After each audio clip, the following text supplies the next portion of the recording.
The tragic deaths of George Floyd, Breonna Taylor, and Ahmaud Arbery have sparked a wave of renewed protests against police brutality across the United States.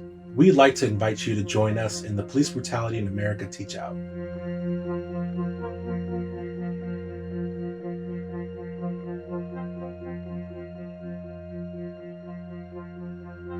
The course kind of came to be because the weekend that the first protest popped up about George Floyd's death, I realized that I would love to see something teaching everybody all the things that I've learned over the years about police violence, about killings of unarmed and armed people, the idea of, the police can kill you twice. They can kill your body and they can kill your memory. When I looked at Breonna Taylor's incident report from Breonna Taylor's killing and saw that it was blank and saw that it didn't mention any of her injuries, even though she was, shot in her own bed. These things happen we're upset only about the ones we know about. And how many instances of this do we just not know? And I realized that, hey, we have a format that would do good for this. So in 6 hours, I sat down and I drafted out a proposal for this teach out. I laid out what I felt like was absolutely essential to have. I needed to find a way to uplift trans lives in the project, that I wanted to make sure that I highlighted structural problems as well as cultural problems. And in the course of 3 weeks, we put that teach out together.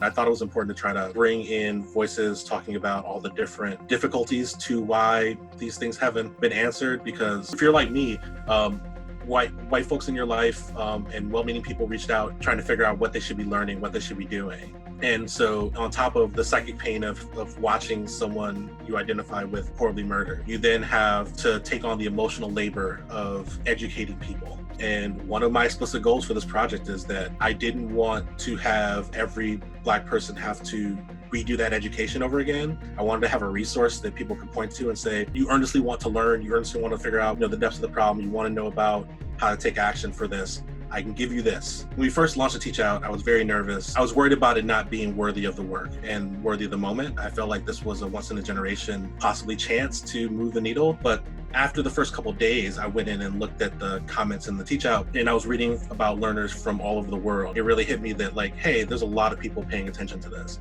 And so for the teach out, being able to see how people are responding to it and where they come from and how that has changed. I've talked to people who said this is really great. I can take this and go to the school board meeting and argue to have the money we spend on a resource officer, spent somewhere else. And so I think that it's going to give a lot of people the knowledge they need to be able to take next steps. The fact that it's coming from U of M is important to me because I care deeply about the institution. This project represents an opportunity to do courageous scholarship. And my hope is that the success of this teach out means that we'll be able to do more of these kinds of projects in the future that directly address societal problems, that don't turn away from speaking hard truths.